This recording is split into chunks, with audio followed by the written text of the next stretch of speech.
Hola mis amigos, bienvenidos a una clase más, una semana más del poder de la enseñanza.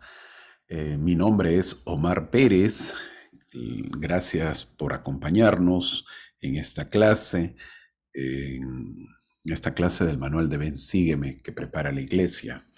Gracias por seguirnos a este canal en la cual la idea es poder brindar no solamente información, que ese es no es el objetivo, sino brindarles alternativas para que puedan enseñar ese conocimiento a las demás personas, a los demás hermanos y puedan edificarse también todos, que la idea es en venir a Cristo, que ese es el objetivo. Y ahora más que todo poder en este año conocerlo más a Él a través de su cánones o su libro, que es el Nuevo Testamento, el nuevo convenio que Él hace, el cual lo encontramos en la Biblia. Esta semana ya estamos en la quincena del mes de marzo, ya casi por terminar. Nos toca la semana del 13 de marzo al 19 de marzo. Veremos casi uno o dos capítulos nada más. Nos toca esta clase 3 capítulos, pero ya se repiten, obviamente. Son muy importantes. Vamos a ver a Mateo y Lucas. Mateo capítulo 11 y 12 y Lucas capítulo 11.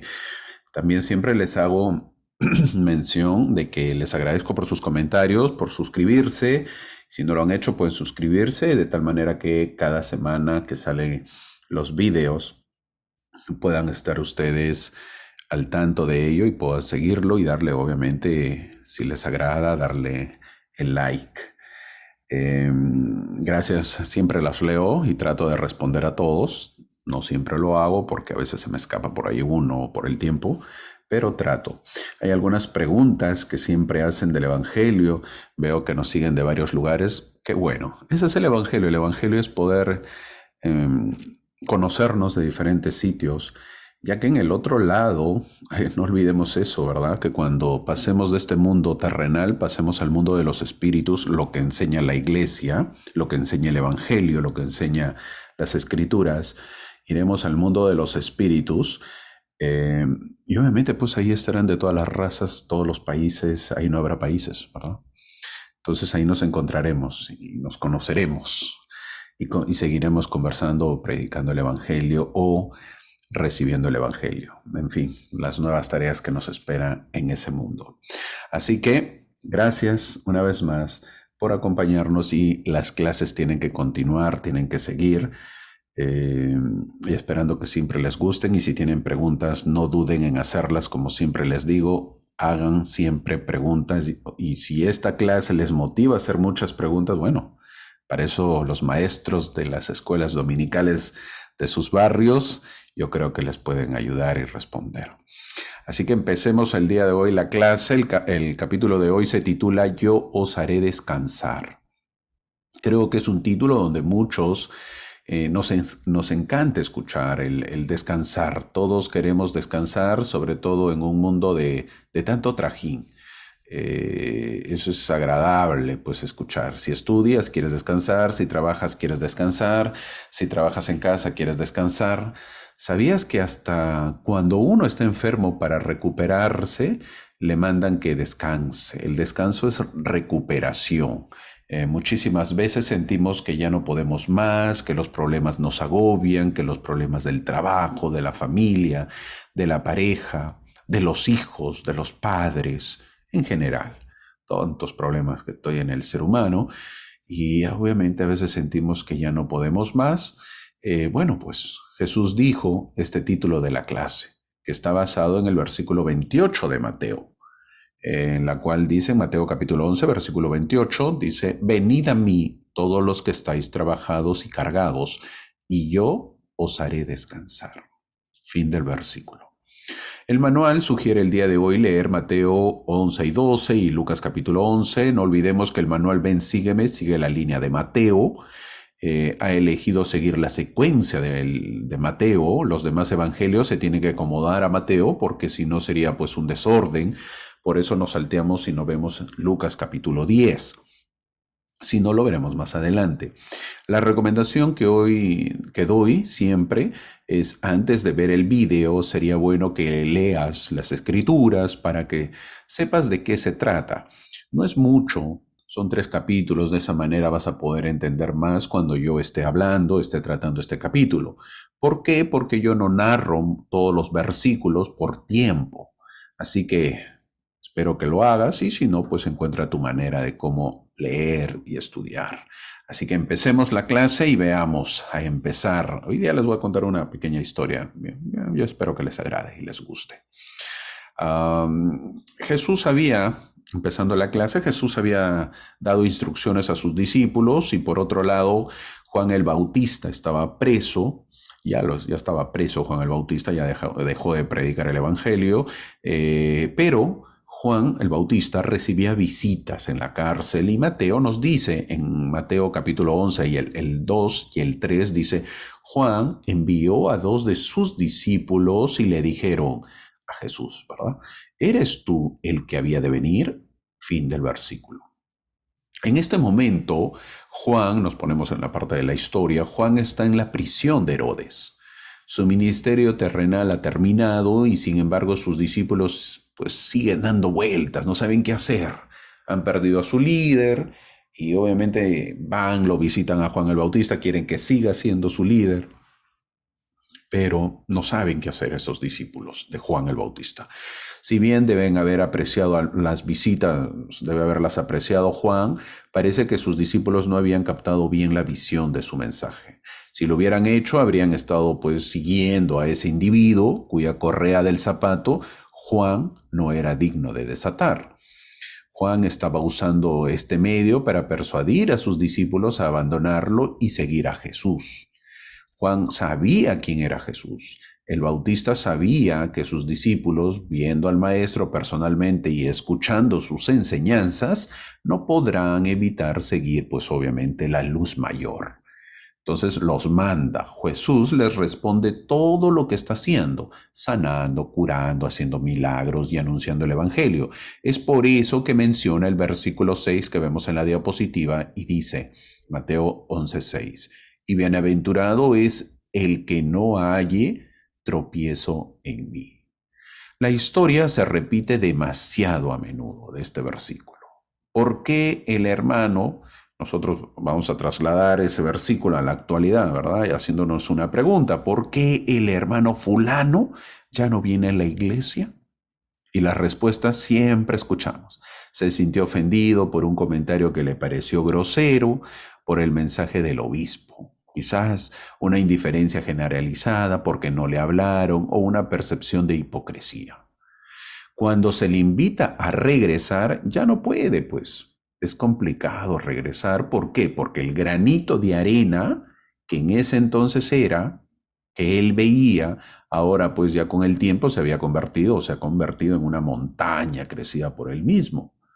Su inactividad parece estar diseñada para castigar al infractor, pero lamentablemente solo se castiga a sí mismo.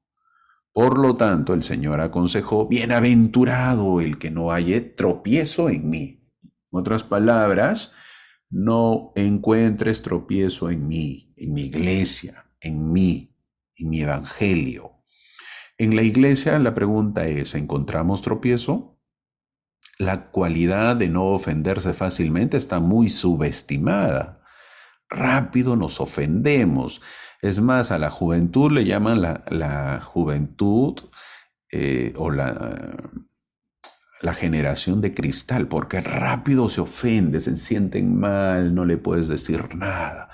Y eso a veces es contagioso y lo llevamos a la iglesia. Entonces el líder no puede hablar duro porque se ofende. Ya es que ya creen rápido de que les están hablando directamente, cuando no es así. Es una cualidad de la piedad que tranquiliza a todos los que le rodean. El principio tiene una aplicación eterna esto, porque si no nos ofendemos con nuestra familia, amigos y miembros del barrio, no nos ofenderemos con los siervos del Señor ni con el Salvador mismo. Así que no hallemos tropiezos en Jesús, en su evangelio. ¿Cuántos de nosotros conocemos a hermanos que no van a la iglesia? ¿Por qué? Porque encuentran piedras de tropiezo, supuestas piedras de tropiezo. Cuando el propósito de ir a la iglesia es ir y encontrarse con Cristo. Ese es el objetivo. Parte de ello, parte secundario, es hacer vida social. Pero a veces tergiversamos y creemos que yo voy para saludarme con los hermanos, para la buena camaradería, para cuando hacemos una actividad, para ver cuándo comemos, cuándo salimos, para ver cuándo hacemos los famosos campamentos o un baile social o el día de la Navidad o el día de la madre, del padre, etcétera. Eso es secundario. No olvidemos, lo primario son las ordenanzas del Evangelio. Yo voy por Cristo a renovar mis convenios, yo voy a aprender del Evangelio que me nutra, que mi espíritu se fortalezca y mi fe crezca. Para eso yo asisto a la iglesia. Lo secundario, no decimos y no lo digo que es malo, pero es secundario. Si me hablan 500 personas en la iglesia, bienvenido sea.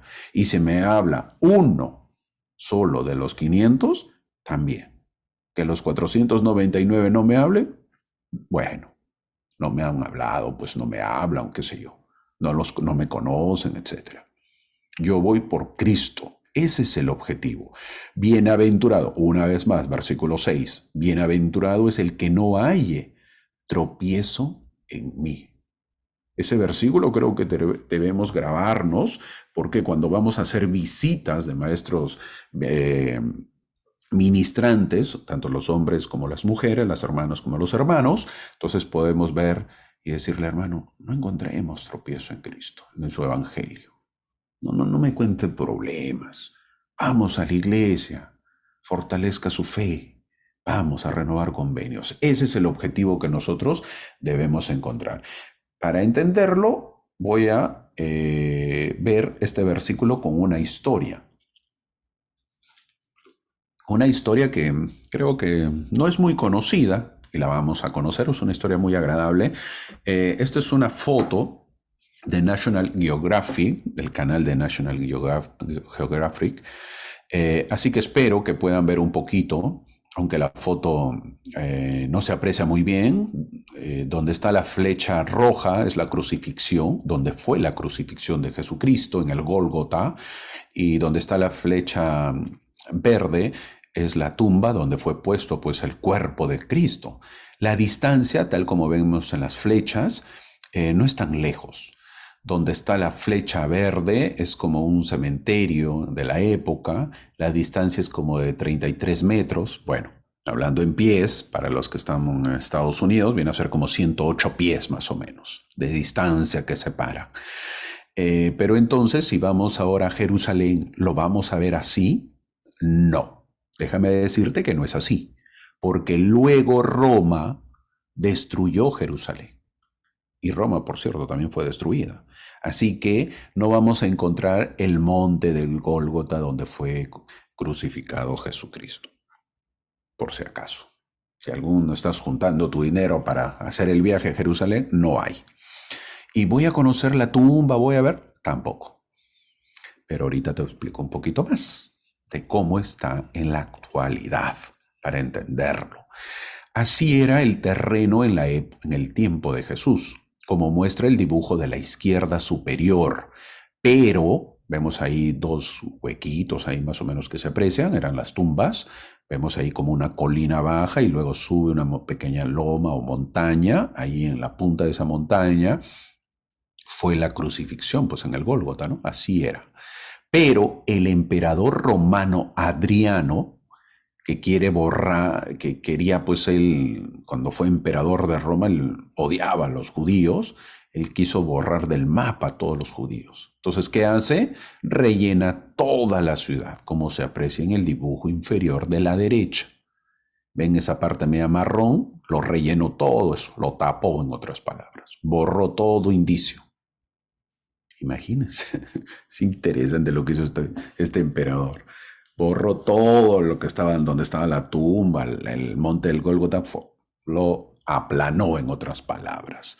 Ahora, no solamente se contentó con eso, ¿eh? Mandó a construir un templo pagano. ¿A quién? A la diosa Venus, Afrodita. Pues hay que recordar que los romanos eran, ¿cómo se llama? Paganos, ¿verdad? Eran idólatras, ellos tenían sus dioses. Ahora él manda a construir un templo pues arriba del lugar y lo tapa todo, ¿no? Así como vemos en la imagen.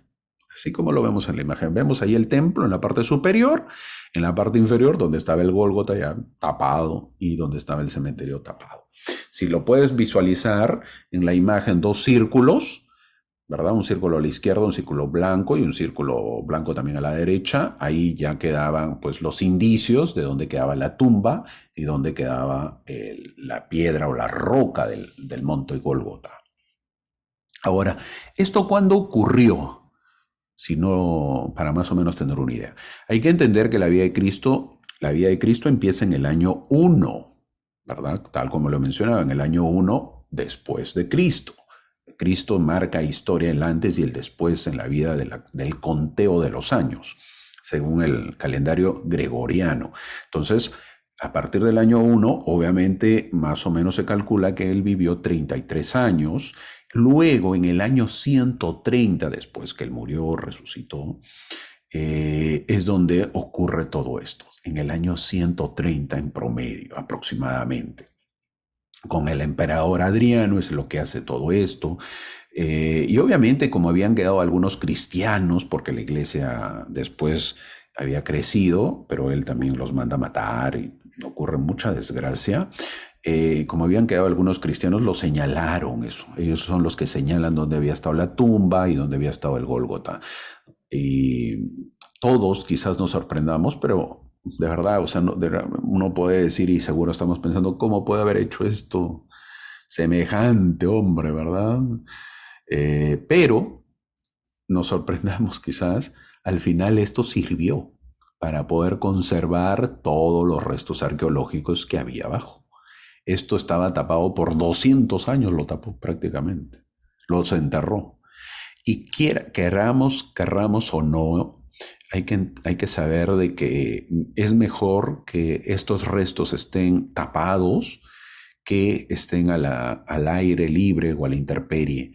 Estamos hablando del año 100, ¿verdad? Después de Cristo. Imagínense que dure hasta la época, hasta nosotros. Es casi imposible. ¿Por qué? Porque hay mucho, pues, el deterioro del clima, las lluvias, el sol. Todo eso hace que se destruya y se pierda el contexto. Entonces, cuando está enterrado se conserva mejor. Eso es lo que hizo prácticamente Adriano. Ahora, unos cientos de años más tarde, en el siglo IV, el emperador ya Roma ya no existía, ahora existía el emperador Constantino. Él legalizó el cristianismo. El cristianismo va aumentando y ordenó derribar el templo romano para sustituirlo por un complejo cristiano para venerar los restos del Calvario y la resurrección de Cristo. Helena era una mujer devota. ¿Quién era Helena? La madre del emperador Constantino, que era cristiana. Ella viene a Jerusalén. ¿Desde dónde? Desde Constantinopla. ¿Qué es lo que viene a ser ahora? Pues Turquía, donde lamentablemente ha ocurrido, según las noticias, hace más de un mes más o menos, el desastroso terremoto. Una pena, realmente.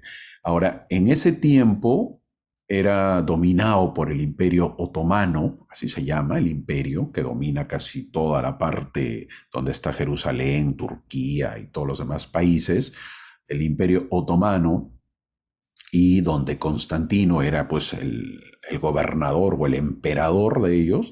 Su madre Helena, que es una mujer muy devota, muy piadosa, empieza con todos los arquitectos, trae todos los arquitectos que hay en Constantinopla, los lleva a Jerusalén. ¿Para qué? Para rescatar los restos arqueológicos. Se entera que ahí están, obviamente, Roma o el emperador romano había pues tapado todas esas partes religiosas.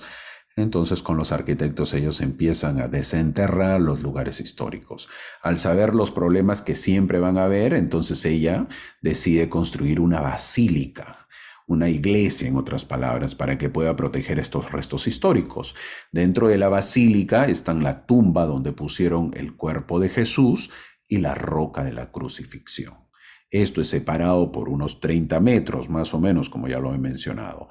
Ahora, esta esta basílica que construye Helena en esos tiempos de la Iglesia Católica, está presente hasta el año 1000 aproximadamente, el año 1000, 1009, 1010. es que otra vez fueron destruidos todos los lugares cristianos. Un califa egipcio destruye todo y nacen lo que es, no sé si han escuchado, las cruzadas, ¿verdad? Hay películas de las cruzadas, unos hombres que andaban pues en caballo y de blanco con unas cruces. Las cruzadas quieren, obviamente, de parte de la Iglesia Católica, ellos quieren recuperar todo lo cristiano, conquistan Jerusalén y reconstruyen la iglesia pues del Santo Sepulcro. Pero lo hacen más pequeña, ya no era tan grande como fue construida al comienzo, pero siempre conservando donde quedaba el Santo Sepulcro y la piedra del Gólgota. En esta imagen, tal como se ve en la imagen, más o menos, todo ha cambiado, esto ha pasado más de 2000 años, más o menos. Si visitamos Jerusalén, todo ha cambiado y así está más o menos. Tal como vemos ahí el dibujo pues, de la iglesia, tal como vemos ahí una cruz blanca en el número 5, ahí está la piedra, la roca del Calvario, dentro de la iglesia. ¿Ok? Dentro de la iglesia, pues es lo que ha quedado la tumba y ahí está, ¿no? Uno puede entrar, tiene que entrar a la iglesia y encontrarlo. Y también dentro de la iglesia, pues a lo más pequeño, tal como dice el número 1, es donde se puso pues el cuerpo de Jesús el Mesías, ¿no? Ahí está la tumba de Jesús. Miren, no está muy lejos de la separación y todo está dentro de una iglesia que es conocida como el Santo Sepulcro. Ahora pasan los años y durante pues el periodo otomano las autoridades imperiales concedieron permisos temporales a distintas comunidades cristianas para hacerse cargo de la iglesia. El templo fue cambiando de manos entre católicos y ortodoxos y las tensiones, las disputas eran cada vez mayores. Qué curioso, ¿verdad? Se empiezan a pelear dentro del evangelio, se empiezan a pelear, a discutir. Así, a mediados del siglo XIV, el gobierno otomano establece el llamado statu quo. Es un documento en la cual establecía la división de usufructo y las responsabilidades del templo. Usufructo quiere decir, pues obviamente a quién le pertenecía ciertas partes del templo o de la iglesia, pero también obligaba a que cualquier cambio fuera decidido por unanimidad de los 6 grupos cristianos que habían en esa época. Ya habían crecido ya, y se habían separado. Ahora estaban pues los armenios, están hasta ahora los armenios, los sirios, los etíopes, los griegos, los coptos y los católicos. Desde entonces estos grupos se reparten los espacios del Santo Sepulcro, de la iglesia y los horarios de culto. Sin embargo, ninguno de ellos puede hacerse con el control de la iglesia, ya que ninguno tiene la autoridad para ser dueño de toda la iglesia. Entonces, lo que vemos en la imagen ahorita, esta imagen que presento, es la imagen dentro de la iglesia del Santo Sepulcro, es en la parte superior. ¿Okay? Es la parte superior, el techo, lo que podríamos decir, como una basílica, pues que está hecho. Ahora, ¿por qué he contado todo esto? Ahorita ya viene. El statu quo que presentaron o que hicieron en esa época, sin embargo, no evita que se produzcan pues disputas y discusiones por el uso de la iglesia.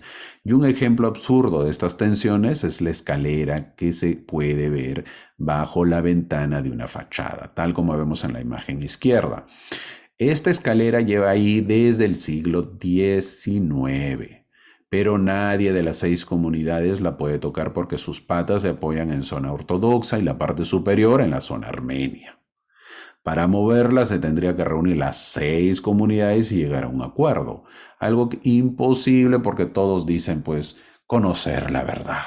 Ese es un dilema y no se ponen de acuerdo. Te he contado esta historia.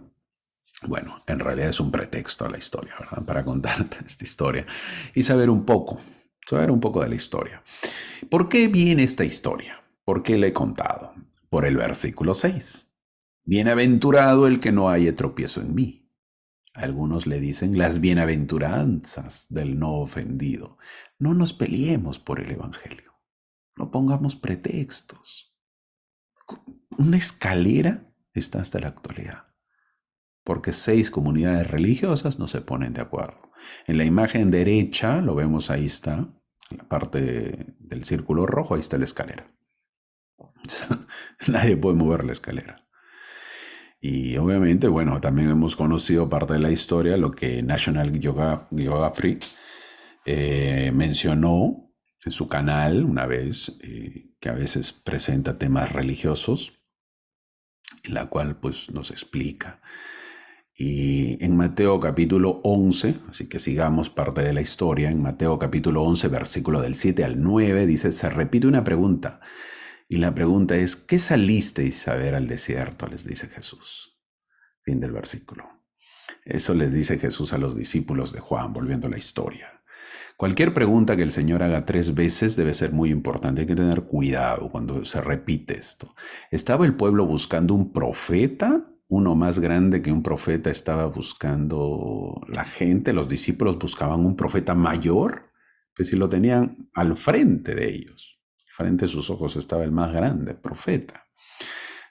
Cada pregunta parece subrayar que estaban buscando la verdad, estos discípulos de Juan, buscando un profeta que los guiara, un maestro que los instruyera.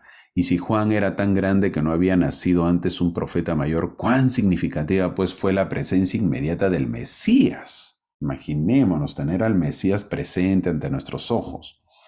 Ahora, la mansedumbre de Cristo era tan manso, Jesús, tan noble, tan bueno, que le impidió hacer una pregunta pues clave, ¿no? La pregunta clave le hubiera dicho, ¿qué pensáis del Cristo? Él podría haber preguntado, ¿qué viniste a ver aquí? ¿Viniste a ver un carpintero de Nazaret? ¿Qué viniste a ver aquí? ¿Un mago y sus trucos milagrosos? ¿Qué viniste a ver aquí? ¿Un bebedor de vino y amigo de publicanos y pecadores? Pero los discípulos no entendieron quién era, ni entendieron su mansa declaración de que él, Jesús, el más pequeño en el reino de los cielos, es mayor que él, que Juan. Es verdad que Juan era un grande, Juan el Bautista, pero Jesús era más grande que Juan. Y eso tenían que saberlo los discípulos de Juan el Bautista, tenían que admitirlo. Juan era el único hombre profeta, líder, que declina y dice que sus discípulos pues se vayan con el más grande, con Jesús. Luego Jesús dice una frase muy conocida en Mateo capítulo 11, versículo 15, el que tiene oídos para oír, oiga, fin del versículo. Esta frase, el que tiene oídos para oír, que oiga, aparece en varios lugares de las Escrituras. Cada vez que aparece la frase significa que la doctrina que se presenta es difícil de entender. Por lo tanto, la frase es como una bandera ondeando al lector, declarando, hay algo más aquí para entender si prestas atención. Solo aquellos con oídos espirituales escucharán el mensaje que se está dando. Al igual que una parábola destinada solo a la persona de mente espiritual, el mensaje será mal interpretado por la mayoría. En este caso, Jesús dice que el que tiene oídos para oír, que oiga, porque en el versículo 14 Jesús dice que Juan es el Elías que iba a venir. Los judíos no entendieron la diferencia entre los roles de Elías el tisbita y la misión de Elías. Eso fue muy difícil de entender para los judíos. Probablemente pensaron que Cristo estaba diciendo que Juan era Elías el tisbita. Y no fue así. Se necesita el espíritu y la ayuda de la revelación de los últimos días para comprender el verdadero significado. Juan el Bautista fue el Elías, el preparador. ¿Por qué no lo entendieron los judíos? Jesús lo dice porque se parecían a los jóvenes del versículo 17. En el versículo de Mateo 11:17 dice, os tocamos flauta y no bailasteis, os endechamos y no lamentasteis. Fin del versículo. ¿Y este versículo qué tiene que ver? No había manera de complacerlos. Jesús les dice, les tocamos flauta para bailar, pero no bailan. Les endechamos, es decir, les cantamos canciones para lamentar, pero no se lamentan. Jesús está usando una parábola para mostrarle a la gente que no pueden tener las dos cosas. Juan el Bautista llega a ellos desde el desierto como un profeta austero y aislado, vestido con pelo de camello, y es rechazado. Jesús viene a ellos como un hombre común, se junta con los pobres, come y bebe con los pecadores y es rechazado. Dios le dio a esta generación dos tipos de profetas totalmente diferentes. Uno solitario que rechazó todos los placeres comunes y otro que era sociable y comía y bebía como el hombre común. ¿Rechazarían los judíos a ambos tipos? Entonces, ¿qué tipo de profeta pues quería? Esa es la pregunta. ¿Qué profeta quieren ustedes? Ahora, parafraseando la parábola, cuando tocábamos música alegre, no se regocijaban, cantaban y bailaban. Cuando tocábamos música triste, no lloraban, ni se lamentaban, dice. En ambos casos, los oyentes, Juan el Bautista y Jesús, no se comportaron como querían los músicos. ¿Quiénes eran los músicos? Los judíos. O sea que no pasaron la prueba según los judíos, pues. Cuando las personas piensan en los profetas, y esto es un comentario bien interesante que hay que saberlo, cuando las personas pensamos en los profetas tienen expectativas muy diferentes. José Smith a menudo recibió la misma respuesta. La gente lo rechazó como profeta porque no cumplió con sus expectativas de cómo debería comportarse un profeta. Joseph Wakefield debe haber esperado que un verdadero profeta fuera serio todo el tiempo. Él pensaba eso. Este Joseph Wakefield es de la época de José Smith. Una vez, él fue testigo de cómo el profeta José estaba traduciendo la Biblia, él dejó de traducir la Biblia para poder seguir a jugar con los niños. A ver, imagínense. Estaba completamente asombrado el hermano Joseph Wakefield. Esto lo convenció de que el profeta pues no era un hombre de Dios y que la obra era falsa. Se apartó de la iglesia. ¿Por ver qué? Por ver al profeta jugar con los niños. A ver, imagínense. No, un profeta no puede jugar con niños. Los judíos eran insolentes y farisaicos. Cuando los judíos tocaban la flauta, Jesús no bailaba. Lo juzgaron duramente porque no quiso lo que ellos querían. Lo rechazaron porque no se comportó como esperaban que se comportara el Mesías. Cristo no iba a ser juzgado por el mundo. El mundo debe ser juzgado por Cristo, no viceversa. Ahora, parece que los que acompañaban se dieron cuenta de lo que decía Jesús, pero Jesús fue mucho más allá, porque ahora les iba a decir de sus ciudades. Así que agárrense, porque Jesús fue directo, ya era tiempo. Poco a poco él lo está haciendo más directo, sabe que el tiempo apremia. Y según vemos, ahorita vamos a ver lo que es el mapa. Esto es la profecía. Lo que dice en Mateo capítulo 11, versículos 20 al 24, eso es la profecía de lo que dice Jesús. Ay de ti, Corazín, ay de ti, Betsaida, y tú, Capernaum. Fin del versículo. Esto es la profecía de Jesús sobre estas ciudades, y sí que se cumplieron. Hasta el día de hoy lucen desoladas estas ciudades. ¿Y a qué se debía? Pues el versículo 20 lo dice. El versículo 20 dice, entonces comenzó a reconvenir a las ciudades en las cuales había hecho muchos de sus milagros, porque no se habían arrepentido. Fin del versículo. Si no lo entendemos mucho por la palabra reconvenir, significa reprender. Reconvenir significa reprender. Jesús reprende a las ciudades en las cuales había hecho muchos milagros porque no se habían arrepentido.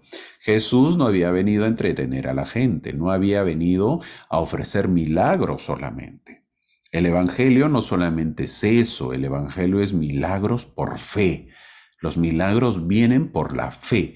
La fe precede al milagro, lo que es lo mismo decir, la fe va delante del milagro. Jesús ha venido a predicar el evangelio, no el evangelio de milagros, sino el evangelio de arrepentimiento. Y como producto de eso, que haya los milagros. Porque muchos de sus milagros se habían hecho en estas ciudades. Ellos experimentaron una luz más grande, las cuales también requerían una mayor rendición de cuentas. Estas ciudades no atacaron a Jesucristo. Ellos no lo echaron desde sus puertas. Ellos no buscaban el crucificarlo. Ellos simplemente lo ignoraron. La negligencia también puede matar tanto como la persecución. Por eso es la pregunta, ¿y dónde quedan estas ciudades? Ahora nos hacemos la pregunta. Según la imagen, queda al norte del mar de Galilea, tal como se aprecia en el círculo rojo. Ahí queda. ¿Y qué es lo que apreciamos? ¿Qué encontramos en la actualidad? En estas ciudades, tal como vemos las imágenes. No encontramos nada salvo restos arqueológicos, es decir, ruinas. El capítulo 11 de Mateo termina con unos consejos no solo para esa época, sino para nuestra época. En Mateo capítulo 11, versículo 25 al 30, dice, hay algo a lo que solemos dar poca importancia y Jesús nos dice que Él no ha venido a imponernos cargas pesadas. Al contrario, ha venido a regalarnos el don de la libertad. Nos vino a liberar de las esclavitudes. La fidelidad del Evangelio no es hacer insoportables las cosas, sino hacerlas ligeras y llevaderas. Aquí todos tenemos mucho que aprender. Me gusta ver a Jesús a mí lleno de gozo e invitándonos al mismo tiempo. Nosotros siempre debemos estar felices porque tenemos el Evangelio. Y cuando hablamos, debemos transmitir esa misma alegría en los mensajes. El Evangelio es bien exigente, esto es claro, pero es liberador. El Evangelio es siempre buena noticia. ¿Qué quiso decir Jesús con la frase, venid a mí los que estáis cansados y agobiados, y yo os haré descansar o yo os aliviaré? La gente vivía agobiada y cansada de tanta ley, de tantos preceptos y de tantas prohibiciones. Él, Jesús, nos invita a seguirle, a acudir a Él. Jesús será para nosotros nuestro descanso, será para nosotros nuestro alivio. Su ley es el amor y la alegría, la felicidad. A pesar de las pésimas condiciones del mundo y los desafíos personales que se presentan en cada vida, hay que tener en cuenta que la paz interior puede ser una realidad. Nosotros podemos estar tranquilos y serenos independientemente de la agitación que nos rodea. Alcanzar la armonía dentro de nosotros mismos, pues, depende de nuestra relación con nuestro Salvador y Redentor Jesucristo, y nuestra voluntad de imitarlo viviendo los principios que nos ha dado. Ahora nos dice que busquemos nuestro descanso en Él. El descanso es tan importante como el trabajar. Nosotros ya no sabemos descansar, y menos descansar en Dios. Ya nos hemos olvidado de descansar quizás. ¿Cómo se descansa en Dios? Primero, nos manda a descansar un día a la semana. Y ese día de descanso con frecuencia nos cansa más que el trabajo semanal. Basta ver las caras que tenemos todos los lunes, ¿verdad? En segundo lugar, descansar no es perder el tiempo. El verdadero descanso es encontrarnos con nosotros mismos, vivirnos un poco más por dentro, estar con nosotros mismos. Debemos tener tiempo para estar a solas consigo mismo. Descansar es estar con Dios compartiendo la experiencia de Dios. La experiencia de Dios es relajante. Uno de los consejos que quizás nadie enseña en esta época, porque quizás pareciese que fuese debilidad, es en el versículo 29 de Mateo capítulo 11, que dice, porque soy manso y humilde de corazón. ¿Quién va a enseñar eso? Difícil. Ningún líder enseña que una persona debe ser manso y humilde. Eso no se enseña. Jesús sí, Jesús lo enseñó. Y el elder Neil Maxwell dijo lo siguiente, la mansedumbre ocupa un lugar bajo en la escala mortal de las cosas, pero alto en la de Dios. Porque nadie es aceptable delante de Dios sino los mansos y humildes de corazón, dice el libro de Mormón. Los requisitos rigurosos del discipulado cristiano son claramente inalcanzables sin mansedumbre. De hecho, la mansedumbre es necesaria para tener éxito espiritual, ya sea en asuntos del intelecto, en el manejo del poder, en la disolución del orgullo personal o para enfrentar los desafíos de la vida diaria. No hace falta mencionar que la mansedumbre no es lo mismo que el servilismo. El que es manso no se humilla ni se encoge, no es un tonto. La mansedumbre connota fuerza, no debilidad. Después de todo, Jesús fue el ejemplo perfecto de la mansedumbre y nuestro modelo a imitar. Fin del comentario del elder Neil Maxwell. Ahora, al final del capítulo 11, Jesús nos dice que su yugo es fácil y su carga es ligera. Ahora veremos el capítulo 12. El capítulo 12 y Mateo nos dice Jesús y sus discípulos pasan por unos sembrados y ellos tuvieron hambre. En el versículo 1 dice, sus discípulos tuvieron hambre y comenzaron a arrancar espigas y a comer. Fin del versículo. No había nada de malo con lo que ellos hicieron, porque su espigueo no era considerado como robo según la ley. El problema solo era el día en el que lo hacían. Los rabís de esa época hicieron una lista elaborada de qué hacer y qué no hacer. Artículos relevantes al día de reposo. Y eso violaba ciertos artículos de la lista. Incidentalmente, aprendemos de esta historia que nuestro Señor y sus discípulos, en primer lugar, eran pobres y que aquel que alimentó a las multitudes no utilizaba su poder milagroso para alimentar siempre pues a sus propios seguidores, sino que los dejaba hasta que hicieran lo que los hombres pobres son forzados a hacer para suplir un poco de comida para sus estómagos. Ahora, lo que estaban haciendo estaba permitido por la ley. Ellos no estaban robando, pero el problema era el día que lo estaban haciendo. Cuando los discípulos comenzaron a arrancar las espigas y a comer, en los ojos de los líderes religiosos ellos eran culpables de la cosecha, trillar, aventar y preparar comida. Esto representaba 4 violaciones del día de reposo. Ahora, es interesante que los judíos, pues es terrible, ellos habían puesto esas leyes y esas leyes no es así. En el versículo donde dice que ellos arrancan espigas y comer, es como, hay que entenderlo, qué clase de gente era que comían eso, qué clase de fruto es. Es como el salvado de trigo, no sé si lo conocen, quizás parezca raro para nosotros, pero el salvado de trigo lo comemos crudo, con algún líquido como leche o yogur, y es rico y delicioso. Eso era prácticamente lo que estaban comiendo. Jesús parece también que andaba con la policía judía, porque inmediatamente que los discípulos hacen eso, suena pues el silbato y en Mateo en el capítulo 2, el 12, versículo 2, le dicen, tus discípulos hacen lo que no es lícito hacer en el día de reposo. Fin del versículo. Por este acto realizado en sábado, los compañeros de viaje de nuestro Señor fueron culpables de 2 violaciones al día de reposo. No de la ley bíblica, sino de la ley rabínica. Ellos habían cegado y cosechado. Imagínense lo terrible.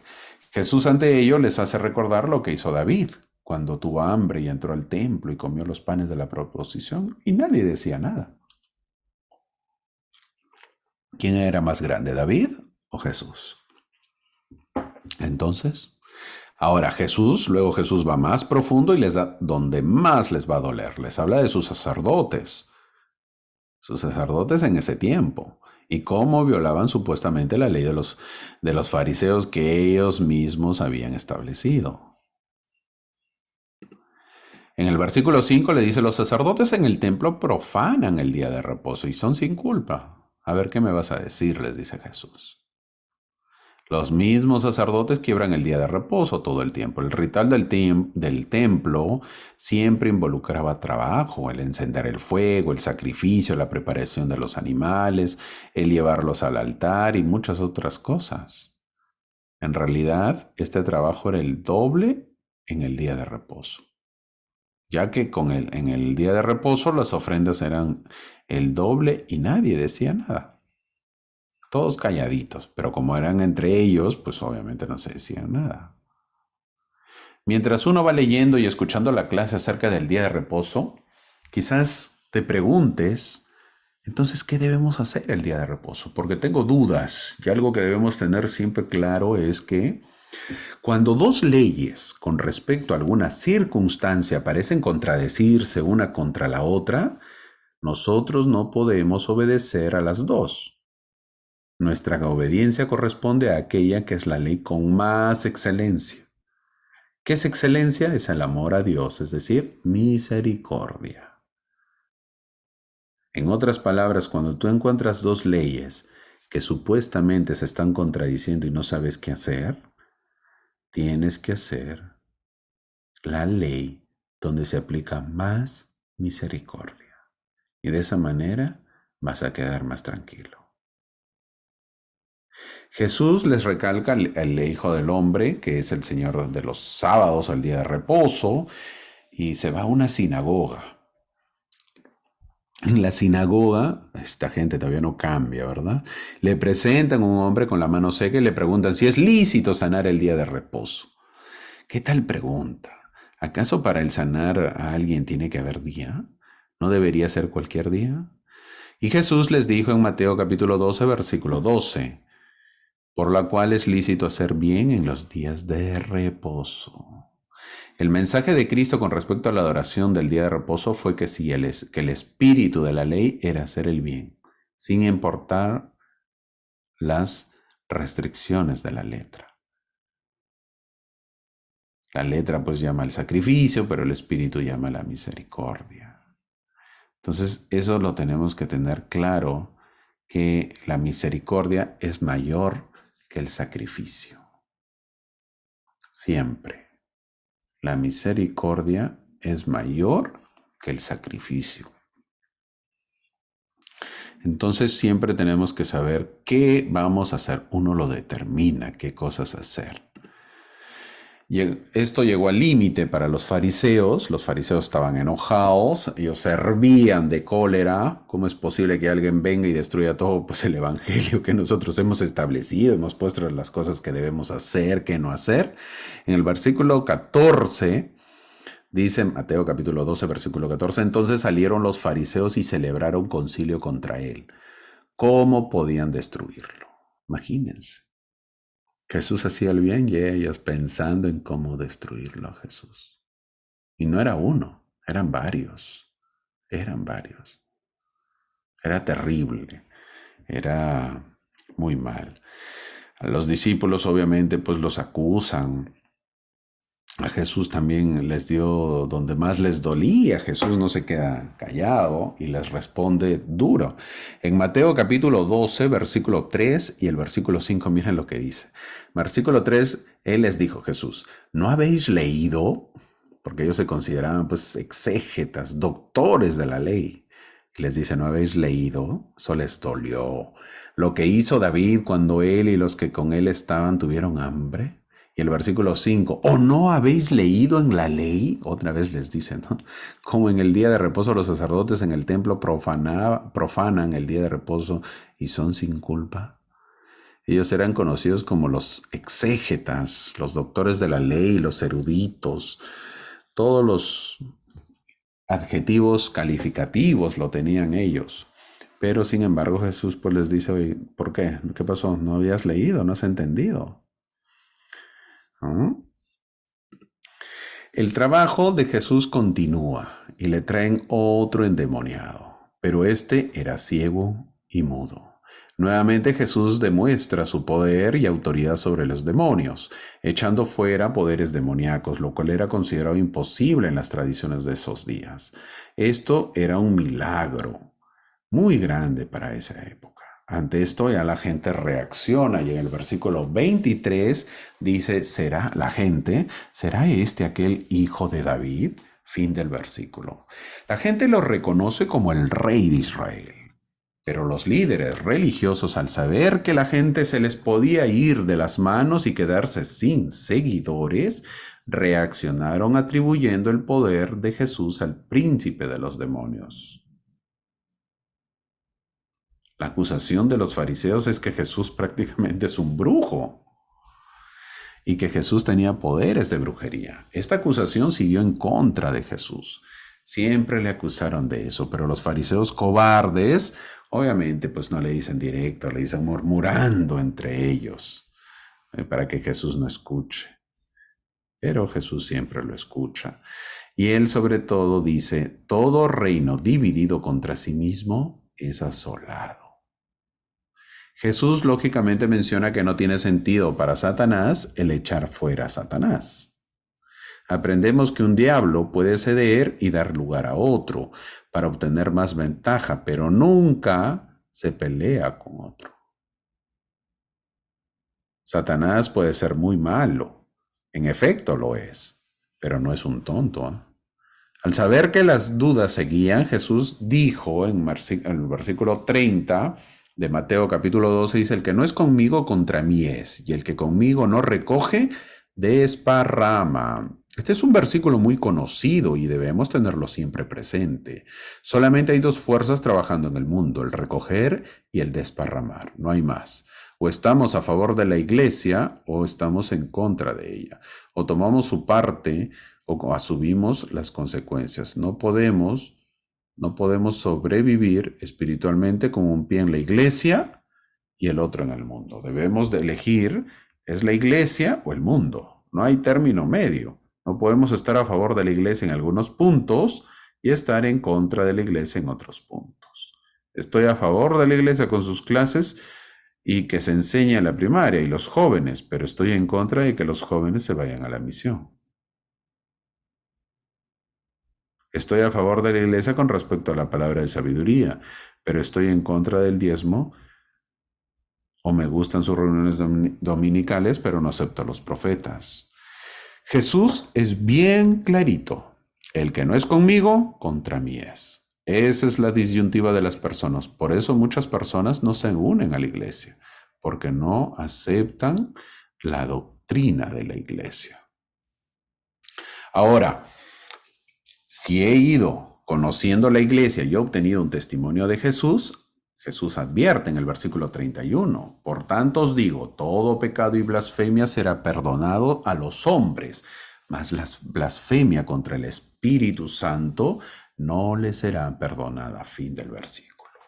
Este versículo quise tocarlo porque el profeta José Smith declaró, todos los pecados serán perdonados, excepto el pecado contra el Espíritu Santo, porque Jesús salvará a todos a los hijos de los hombres, a todos excepto a los hijos de perdición. Ahora, ¿quiénes son aquellos que cometen este pecado, el pecado contra el Espíritu Santo? Son aquellas personas, dijo José Smith, que aunque se les abra los cielos y conozcan a Dios, ellos conocen a Dios y luego pecan contra Él. Después de que un hombre ha pecado contra el Espíritu Santo, no hay arrepentimiento para él. En otras palabras, dice, ¿quiénes son ellos? Tienen que decir, esas personas son los que el sol no brilla mientras él lo ve. Lo está viendo al sol, pero él dice que el sol no está brillando. Interesante. Tienen que negar a Jesucristo cuando los cielos le han sido abiertos y negar el plan de salvación con los ojos abiertos a la verdad de Él. Desde ese momento comienzan a ser un enemigo, dijo el profeta José Smith. O sea, muere totalmente, entrega su cuerpo al enemigo. Mientras Jesús menciona que debemos tener cuidado con lo que pedimos y decimos, los fariseos y escribas le piden señal. Maestro, deseamos ver de ti señal, fin del versículo. A lo que Jesús les dice que la señal ya la tienen. Tantas señales que hay, pero que no quieren ver. Lo que querían los fariseos y escribas eran milagros, eran acontecimientos espectaculares que ver. Querían satisfacer el ojo, pero Jesús les dice que ellos tienen la señal de Jonás, esa señal, la señal de Jonás en el versículo 40 del capítulo 12, dice, porque como estuvo Jonás en el vientre del gran pez 3 días y 3 noches, así estará el Hijo del Hombre en el corazón de la tierra. 3 días y 3 noches. Con frecuencia los fariseos e incluso los discípulos no entendían el significado de las palabras, pero cuando Cristo quiso referencia a su muerte y resurrección, los fariseos lo entendieron y lo entendieron muy bien. Por si acaso, después de su crucifixión, adelantándonos, los principales sacerdotes y los fariseos se acercaron a Pilato. ¿Para qué? Para pedirle que guardara su sepulcro. Y ellos dijeron, Señor, recordamos que el engañador dijo, cuando aún vivía, dentro de 3 días resucitaré. Manda pues que se asegure el sepulcro hasta el 3er día, no sea que vengan sus discípulos de noche y lo hurten y digan al pueblo, resucitó de entre los muertos, y sea el postrer error peor que el primero. Eso lo dice en Mateo capítulo 27. Entonces ellos entendieron lo que estaba diciendo Jesús. Ahora luego Jesús va mucho más allá, a pesar que son enemigos los fariseos, pero son hijos de Dios y hay que amarlos. Jesús les advierte a los fariseos y escribas que tengan cuidado, mucho cuidado en el versículo 44. Dice, cuando el espíritu inmundo sale del hombre, anda por lugares secos, buscando reposo y no lo halla. Buscando reposo y no lo haya. Fin del versículo 44.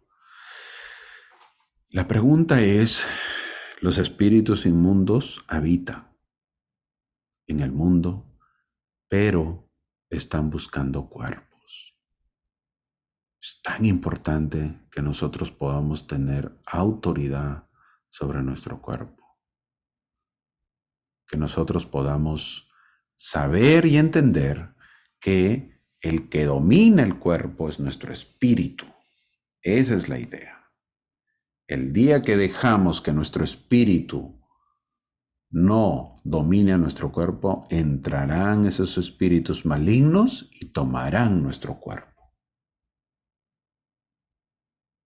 Eso no es la idea. Ahora, para terminar, veremos el capítulo 11 de Lucas, donde Jesús da muchos consejos a sus discípulos y el más importante es uno que ya vimos. Señor, enséñanos a orar. Había algo acerca de ver a Jesús orar que les despertó el deseo de aprender a orar como Jesús oraba. Había algo magnético sobre la vida de oración de Jesús y en la forma como él oró. Mostró algo de su relación con Dios el Padre. La oración es tan simple que el niño más pequeño puede orar, pero es tan grandiosa que el hombre más poderoso de Dios no puede decir que realmente ha dominado la oración. Luego de la oración, Jesús menciona que la oración tiene que tener perseverancia. A menudo Dios espera nuestra persistencia apasionada en la oración. No es que Dios se resista y necesita ser persuadido. Nuestra persistencia no cambia a Dios. Si somos persistentes, eso no lo va a cambiar a Dios. En otras palabras, sino que nos cambia a nosotros, desarrollando en nosotros un corazón y una pasión por lo que Dios quiere.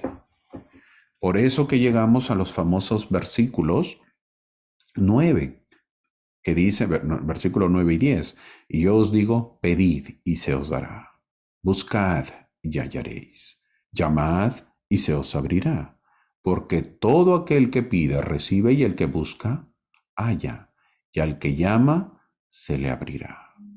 Fin del versículo. Jesús termina diciendo que los que oran y piden a Dios, en el versículo 13, cuánto más vuestro Padre Celestial dará el Espíritu Santo a los que se lo pidan. ¡Wow! ¿Qué tal promesa? Una promesa grande.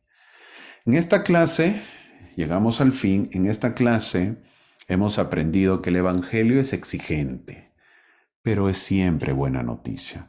No lo deformemos con nuestras cargas pesadas. Tenemos esa mala costumbre de tomar cargas pesadas. Cuando uno conoce la iglesia es para ser feliz, para poder disfrutar del Espíritu. No pongamos cargas sobre los demás, ni nosotros mismos nos pongamos cargas. Jesús nos dijo, yo os haré descansar. Descansemos nuestros problemas en los brazos de nuestro Hijo, de nuestro amado Jesucristo. Él siempre está con los brazos abiertos esperándonos para ayudarnos con nuestras cargas. Que siempre podamos vivir de esa manera y podamos enseñar a los demás lo mismo. Ya es hora de descansar en los brazos de Jesús. Buena semana. Los esperamos la próxima semana.